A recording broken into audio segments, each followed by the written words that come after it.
আপনি একজন ক্ষুদ্র উদ্যোক্তা হতে চান, কিন্তু আপনার কাছে পর্যাপ্ত অর্থের অভাব। আপনার অভিভাবকরা আপনাকে সহযোগিতা করতে অপারগ। তখন পথ একটাই খোলা, ব্যাংক বা সুদের কারবারির কাছ থেকে ঋণ নেওয়া। রকম ফেলে দেখা যায় 10 থেকে 20% সুদ আর সার্ভিস চার্জ বাবদ আসলের সাথে যোগ হয়ে একটা বড় অঙ্কের ভার পড়ছে আপনার নাজুক কাঁধে।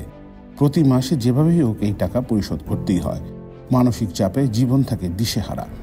আর অতি দরিদ্র মানুষের ঋণ 1-2 কিস্তি দিতে না পারলেই হতে হয় বাড়ি ছাড়া বা শারীরিক লাঞ্ছনার শিকার। আনফর্চুনেটলি এটাই আমাদের দেশের স্বাভাবিক চিত্র। এই চিত্র পরিবর্তন করতে কাজ করে যাচ্ছে বসুন্ধরা ফাউন্ডেশন। 2005 সাল থেকে এখন পর্যন্ত বসুন্ধরা ফাউন্ডেশনের পল্লী ক্ষুদ্র ঋণ প্রকল্পের অধীনে সুদ ও সার্ভিস মুক্ত 25 কোটি টাকা ঋণ বিতরণ করে লক্ষাধিক পরিবারের মধ্যে ফিরে এসেছে আর্থিক সচ্ছলতা। গত 25শে নভেম্বর কুমিল্লার হোমনা পৌরসভার হরিপুরে 74তম সুদ ও সার্ভিস চার্জ মুক্ত ঋণ বিতরণ অনুষ্ঠানে হোমনা ও নবীনগর উপজেলার 346 জন উপকারভোগীর মধ্যে 51,90,000 টাকা বিতরণ করা হয়। উপকারভোগী হোমনা চরের গাঁওয়ের খোরশেদা বেগম বলেন, আগে আমার স্বামী রূপ মিয়া বদলি দিয়ে কোনো রকম সংসার চালাতেন।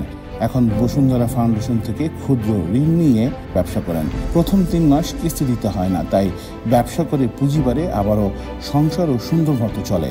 3 মাস পর 300 টাকা করে প্রতি সপ্তাহে কিস্তি দিতে গায়েই লাগে না।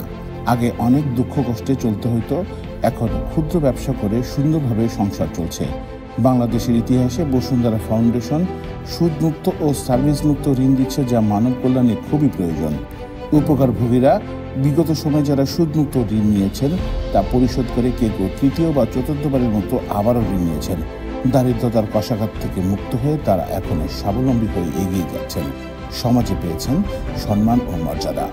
দেশ জুড়ে এরকম হাজারো অবহেলিত মানুষের পাশে এসে দাঁড়িয়েছে বসুন্ধরা ফাউন্ডেশন। শুভ কাজে পাশে থেকে কাজ করে যাচ্ছে দেশ ও মানুষের কল্যাণে।